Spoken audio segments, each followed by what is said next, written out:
Hello à tous et bienvenue pour notre vidéo rituel aquarelle du jour. Au programme de cette vidéo, on va peindre une image avec un ciel et des reflets très colorés, beaucoup plus colorés que celle que l'on a fait hier, totalement dans l'humide. Ça nous permettra de continuer à progresser avec l'aquarelle et surtout de se faire plaisir avec une image qui s'annonce extrêmement gratifiante à réaliser. Petite info importante sur la suite de nos aventures, à partir de demain, Rituel Aquarelle continue, mais continue sur notre plateforme Drawers. C'est complètement gratuit, il suffit de s'inscrire, donc pour ça, je vous mets un petit lien dans la description, et rendez-vous là pour la suite de nos aventures dès demain. Maintenant que ça c'est dit, ce que je vous propose, c'est que sans plus attendre, on laisse place à la réalisation du jour. Allez, on y va, c'est parti. Et aujourd'hui, ce que je vous propose, c'est qu'on travaille plus particulièrement sur le ciel et qu'on travaille dans l'humide. Cette image-là, ça va être un excellent prétexte pour pouvoir travailler justement les couleurs qui vont se fusionner à la surface du papier, et ça va nous permettre aussi à nouveau d'avoir une image hyper gratifiante à réaliser. Si vous avez envie, avant de vous lancer, vous pouvez esquisser cette image. Dans un premier temps, c'est pas forcément utile de venir esquisser les buildings. Ce qui va surtout nous intéresser, c'est de venir esquisser une ligne horizontale qui sera juste la délimitation entre le ciel et la mer. Simplement cette ligne, ça suffit, vous avez ce qu'il faut pour vous lancer. Maintenant, ce qu'on va faire, avant de commencer à humidifier notre papier, c'est qu'on va anticiper un petit peu et on va travailler notamment les couleurs dont on va avoir besoin pour réaliser notre paysage. Souvenez-vous d'une des techniques que je vous ai montré également dans un des cours précédents, n'hésitez pas à avoir un morceau d'essuie-tout à portée de main que vous allez plier très serré, parce que vous avez vu que dans cette image, en plus des nuages, il y a également des reflets, et ce petit mouchoir pourra nous aider à venir les travailler ou à venir retirer de la matière si on en a besoin. Alors dans mon godet de gauche, ce que je vais commencer par faire, c'est mélanger une couleur, un bleu, pour le ciel. Pour ça, je vais mettre de l'eau dans ma palette, et je vais venir chercher du bleu dans mes godets. Alors encore une fois, on s'inspire de la photo, on n'en est pas esclave, on va mettre un bleu qui nous plaît. Et comme à chaque fois, avant de se lancer, on va le tester sur notre papier. Alors là, il est quand même assez soutenu, mon bleu. Je vais mettre un tout petit peu de rouge. Quand même plus d'eau, parce que là, il est très très fort. Voilà, on est mieux là quand même.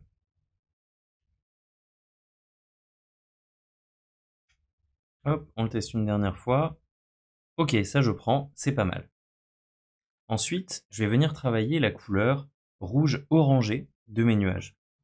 Donc pour ça, je vais aller chercher mon beau vermillon qui traîne par ici. Et je vais également y mettre du jaune pour le rendre un petit peu plus clair. À nouveau, je vais tester la couleur. Ok, alors là, on est très très fort, encore une fois.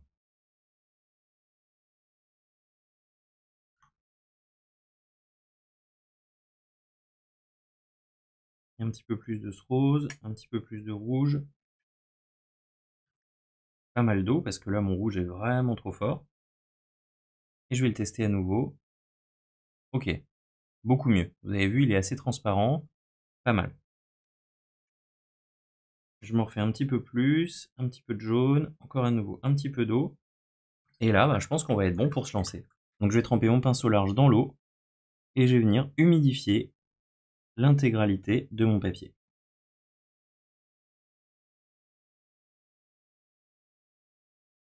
Vous savez, hein, comme cette eau elle est complètement transparente, pas toujours évident de savoir où est-ce qu'on a mis ou où est-ce qu'on n'a pas mis de couleur. Donc, vous pouvez regarder un petit peu sur le côté, pencher votre feuille pour voir si bien toute la surface est brillante uniformément. Voilà. Et là, ma feuille est très très humide, mais je ne vais pas attendre qu'elle soit plus sèche, parce que au contraire, pour débuter le travail, j'ai envie d'avoir quelque chose de très très très fusionné, vraiment très flou. Donc je vais directement chercher mon bleu, et je vais commencer à marquer les premières touches de mes nuages. Alors je vois un petit coin de bleu par en haut. Encore une fois, hein, je l'ai dit, mais je le répète, on s'inspire, on cherche pas à faire exactement la même chose. De toute façon, ce serait impossible. L'aquarelle dans l'humide, elle va nous forcer à perdre un peu le contrôle, à laisser voir arriver les choses sans pouvoir tout contrôler, et c'est très bien comme ça. Je vois ici la ligne au loin. À mesure qu'on s'approche du fond, je vois que les lignes bleues sont de plus en plus proches. Donc je vais faire des touches plus petites. Bon, cela dit, c'est normal, hein, plus on est loin, plus les nuages deviennent petits. Voilà. Et on n'oublie pas une chose, on n'oublie pas de venir poser un petit peu de bleu également dans les reflets. Notamment là sur le côté, on voit qu'il y en a quand même pas mal. Donc on y va, on le pose. Ok. Alors la base de base est posée, on n'attend pas que ça sèche. On nettoie notre pinceau sur l'essuie-tout. On va chercher du rouge et on va le déposer sur nos nuages.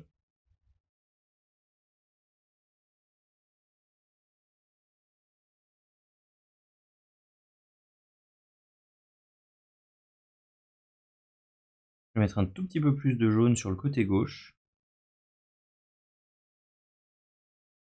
Hop, je m'en mélange un peu comme ça et je viens le déposer comme ça dans l'humide avant que les choses aient eu le temps de sécher. Voilà.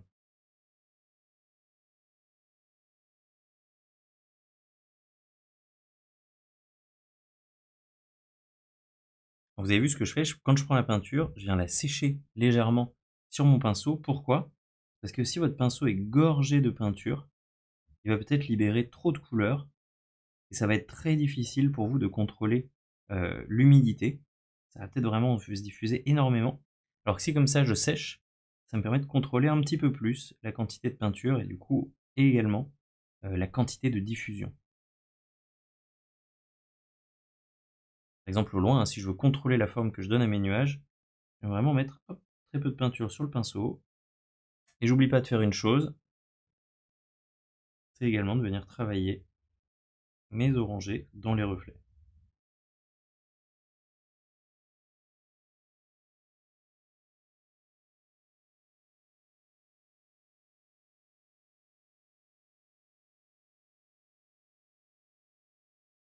Alors là, on s'arrête pas en si bon chemin. Il va falloir continuer à avancer dans le travail et pour ça, on va commencer à foncer un petit peu notre rouge pour donner de l'ombre à notre ciel. Alors je vais mettre un petit peu de ce rouge là plus foncé, un petit peu de bleu pourquoi pas, pour avoir quelque chose de plus violet. Et je vais venir comme ça intensifier le côté de mes nuages. Ce qui est super important pour travailler le ciel, c'est qu'il va falloir travailler en un seul séchage. Qu'est-ce que je veux dire par là? Ça veut dire qu'on va pas forcément pouvoir revenir sur les choses une fois qu'elles seront sèches. Donc il faut essayer de travailler vite et de laisser complètement sa place au hasard pour venir travailler le relief de nos nuages. Là, je les fonce un petit peu sur la droite, hein, on voit que le côté droit des nuages est un petit peu plus soutenu. Notamment sur le bas, vous avez vu, ces nuages ils sont très très intenses en bleu.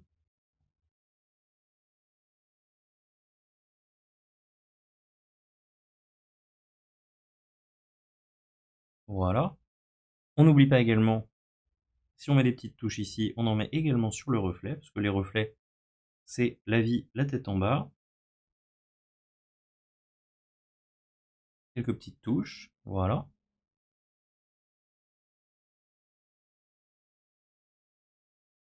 Et on s'arrête pas en si bon chemin encore une fois. Je vais mettre encore un peu plus de bleu.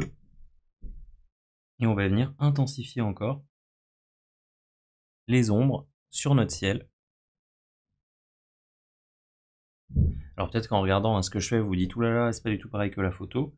Encore une fois, mon but c'est pas de refaire exactement la même chose, juste de m'en inspirer, de m'inspirer des rythmes. Mon but c'est surtout de faire un ciel qui me plaise, qui soit cohérent. Et à la maison, hein, si vous refaites ce petit exercice, ce qui est très amusant, c'est que vous pouvez le refaire une, deux, trois fois. Vous aurez jamais le même ciel et peut-être qu'il y en a un qui vous plaira plus que l'autre. Et c'est ça qui est très sympa dans ce genre d'image, hein, c'est que vraiment elle laisse vraiment de la place à notre interprétation et elle nous oblige pas à recopier strictement. La seule chose sur laquelle j'attire votre attention, vous avez vu, c'est vraiment au premier plan des grosses taches et au loin des beaucoup plus petites taches. Voilà, pour qu'on sente ces nuages beaucoup plus petits au loin.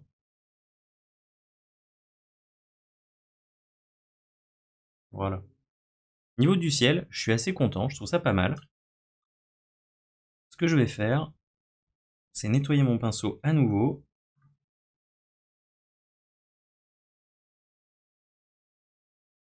Juste prendre un tout petit peu de ma couleur bleue par là.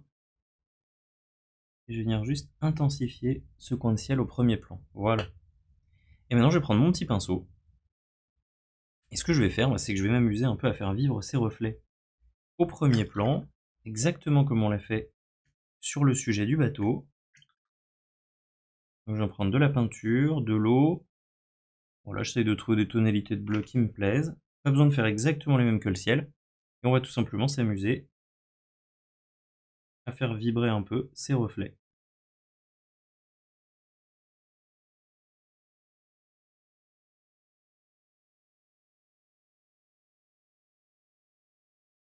Voilà, alors j'ai pas envie d'avoir des choses trop nettes, alors je peux les diffuser un peu avec de l'eau.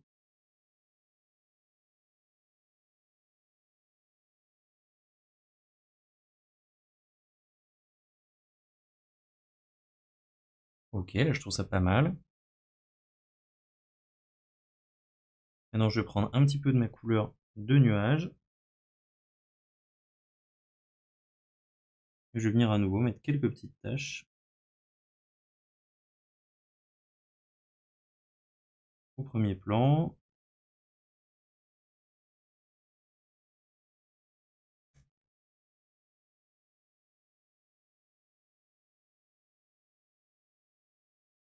Voilà, là je pense qu'on est pas mal. Et je vais aller diffuser un petit peu quelques reflets.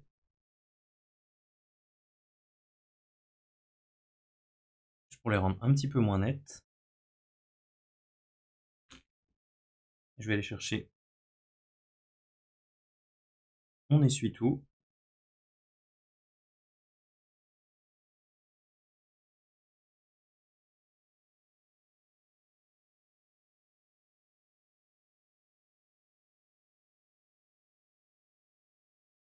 Voilà, je vais aller foncer encore un petit peu plus sur le côté.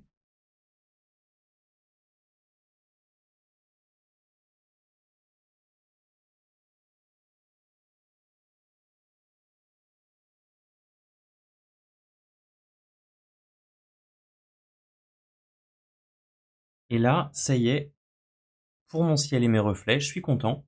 Je vais m'arrêter là, on va laisser complètement sécher. Et ensuite, on viendra travailler notre ligne de building pour créer un contraste sur tout ça. Donc on laisse complètement sécher et on se retrouve dès que c'est bon pour la partie dans le sec. Ok, ça y est, mon image est complètement sèche. Donc ce qu'on va pouvoir faire maintenant, c'est attaquer la partie des buildings qui va tout simplement se travailler avec une couleur très contrastée en sec sur sec. Donc si vous avez envie, vous pouvez venir esquisser comme ça vos bâtiments. C'est tout simplement des rectangles, hein, c'est pas des choses très compliquées à dessiner. Donc pensez à la forme, pensez au rythme des choses, voilà. Ou alors vous pouvez aussi également, si vous le sentez, de le faire directement au pinceau. Là, je vous montre la version en dessin. Vous avez vu, c'est une petite esquisse légère qu'on va faire. Si vous le faites au pinceau, ça va être exactement la même opération, excepté que vous allez le faire directement avec la couleur. Donc, ce qu'on va faire pour peindre ces buildings, c'est qu'on va vouloir, un petit peu comme le bateau d'un des ateliers précédents, on va vouloir avoir une couleur très contrastée. Donc, pour ça, je vais mélanger du rouge, du vert, du bleu et surtout très peu d'eau pour avoir une couleur très opaque. Je vais venir la tester ici sur mon petit papier. On a toujours notre bateau d'ailleurs du coup précédent. Vous avez vu, j'ai quelque chose de très très opaque, ça c'est parfait. Voilà. Et exactement comme pour le bateau, je veux que ce soit opaque, mais que ça glisse bien du pinceau. Donc là, ma consistance, elle est pas mal. Faut pas non plus que ce soit trop épais. Et ensuite, on part. Alors moi, je suis gaucher, donc je vais partir du côté droit. Ça va m'éviter de faire bavouiller les choses.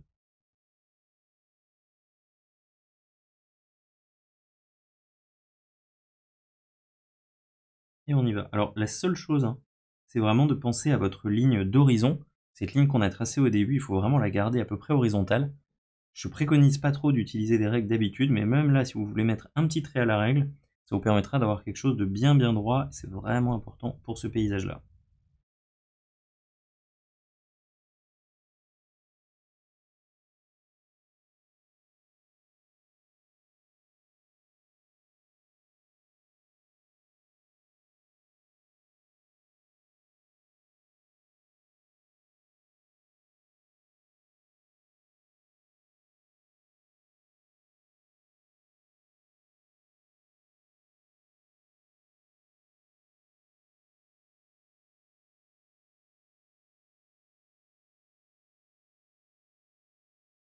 Voyez, c'est des petites lignes toutes simples, hein, c'est des petits rectangles, mais déjà on commence à voir apparaître ces buildings sur notre image.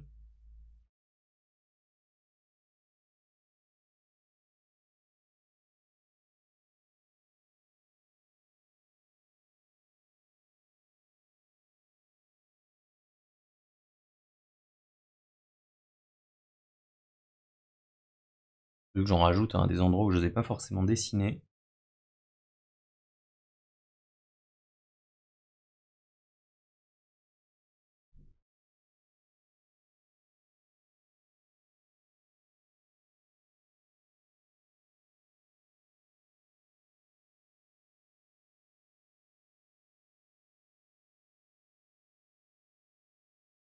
Hop, un petit par ici. On est quasiment bon. Donc là, on pourrait s'arrêter là, hein, c'est déjà très beau. Mais ce qu'on va juste faire, c'est maintenant mettre beaucoup d'eau dans notre mélange des buildings. Allez, un petit peu plus de rouge. Et on va tout simplement venir faire exactement comme avec le bateau, c'est-à-dire venir tracer des petits reflets dans l'eau avec une couleur beaucoup plus légère, beaucoup plus transparente, hein, pour pas faire des reflets qui soient trop costauds. Et on va venir comme ça. Oula, c'est un peu fort là ce que j'ai. On va remettre de l'eau. Quand on part d'une couleur comme ça qui est très opaque, il faut mettre beaucoup d'eau pour lui donner de la transparence à nouveau, hein. C'est pas évident. Voilà.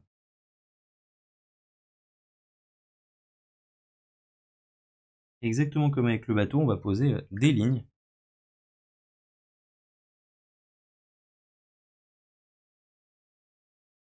Un peu dansantes comme ça, pas super nettes.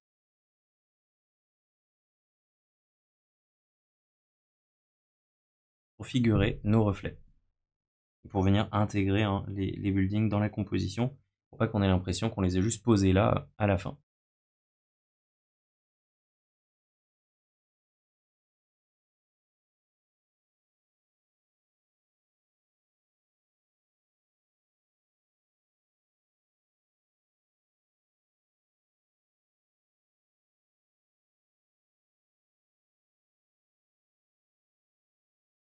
Voilà. Et ce qu'on peut faire juste avant de terminer, c'est à nouveau prendre une couleur super foncée, encore plus foncée que celle qu'on avait posée, et venir juste poser quelques taches encore plus sombres pour essayer de figurer un tout petit peu plus de relief et de profondeur dans ces formes.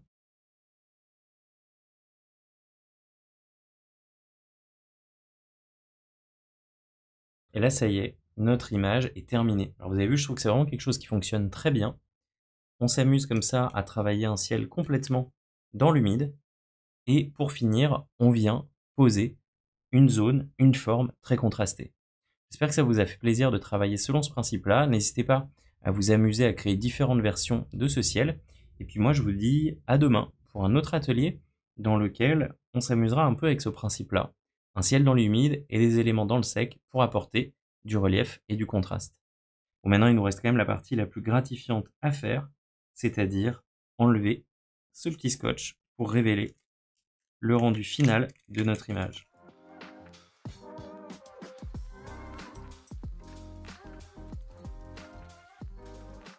Et là, ça y est, notre image est complètement terminée. Alors j'espère que vous aurez pris plaisir à la réaliser. Encore une fois, hein, comme je vous l'ai dit dans la vidéo, cette image-là, on peut vraiment jouer avec les couleurs, les formes. On n'aura jamais deux fois la même image. Donc si vous avez apprécié la faire, n'hésitez pas à la décliner en série pour continuer à jouer avec l'aquarelle et ses effets. Une fois que vous l'aurez fait, n'oubliez pas de partager avec nous vos réalisations avec le hashtag #rituelaquarelle pour qu'on puisse les découvrir. Bon allez, moi je vous dis à très vite et n'oubliez pas de vous abonner à la chaîne si ce n'est pas encore fait. Salut!